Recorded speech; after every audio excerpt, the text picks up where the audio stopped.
Keito Nakamura. Underrated player you guys need to hear about.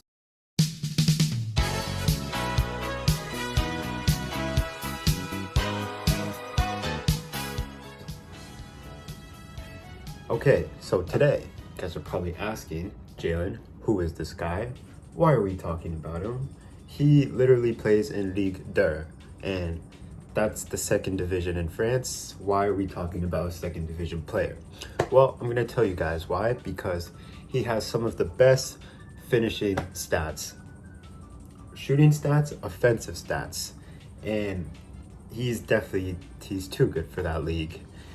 And you guys would be like, well, Jalen, if he's so good, why isn't he still at another team? Why didn't you take another move? I don't know. Sometimes that happens in football. Sometimes in the life it is too competitive.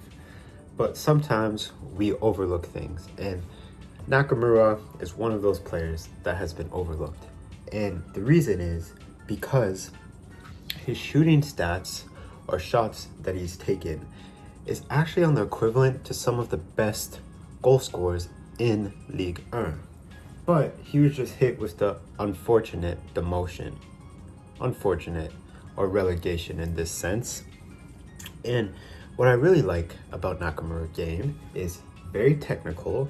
And I don't know why, but a lot of these players that come from Japan are very technical, which is great because Wenger's always talked about how technique is really important for a player and important for their game and everything. If you can't control the ball properly, how are you going to be a great player? But anyways, and he's an amazing poacher in front of the net. He's always getting to those right places. You know, when the ball is just bouncing around, he's somehow able to score, or he's able to dribble into that zone in the box and just take a finish. It's great stuff. But what I like about him the most is, something that is really interesting that I saw in his game is his aerial threat. Oh my goodness, Nakamura can jump. He gets the ball, he jumps, header into the net.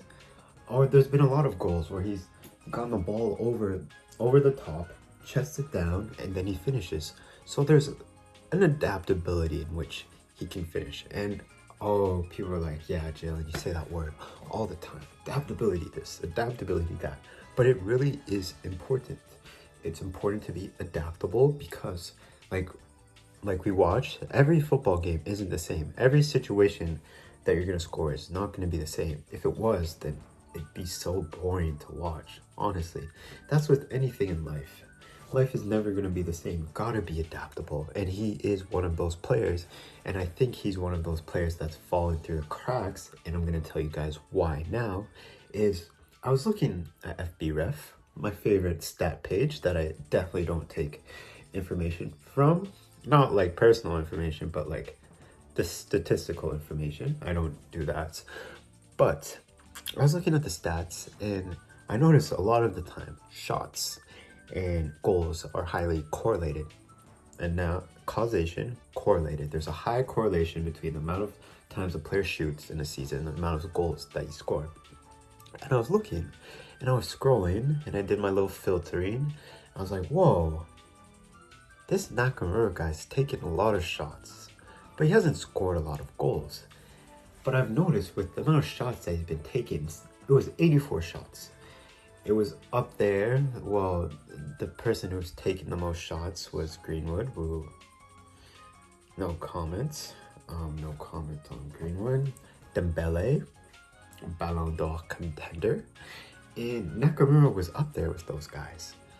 And it was very cool to see, but he only had, pretty sure, 9 goals this season. And I was like, oh, that's a little odd. That's a little odd because he should be up there. And that's why I think he's just undervalued right now. Is because, well, he played on a team that got relegated. Chances and goals are hard to come by. But the stats, the potential stats are there. The potential is there. Does that mean he's gonna live up to it? I believe he can. I think so.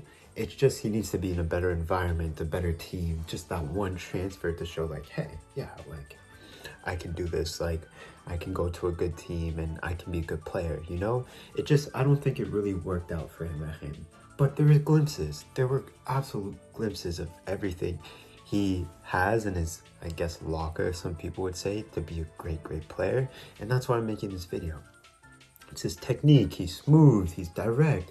He can finish. He has everything a great player needs. And he's got the shot attempts. It's not like, oh, he's shooting 5 shots and then he's scoring 3 goals. Something outlandish like that. No, he's there and he's putting the effort in. It's just not happening. And hey, sometimes that happens. And for any teams that are looking for a great player, Nakamura is that guy. And he's also, I've seen, he's able to play up top, but they've also played him on the left wing, which is really, really cool. But I've seen a lot of his goals coming in that striker position. So you've got a dynamic player there. He's technical, he's aerial threat, which a lot of people seem to be missing nowadays. Technical, he can finish, he's got a great sense of movement in the box, and he's got the statistics to back up like, hey, he should be where these good goal scorers are. It just hasn't been happening. So guys, I know he's 25, but there's a player there, and I want you guys to check it out and let me know what you think. And if I get this right, you guys have to subscribe in the future, something like that. I think that's a fair deal. But yeah, let me know what you guys think. I think he's a great player. And yeah, I'll see you guys all next time. Her back Brazilian, she came from West, I call her Diego Costa. Where I blow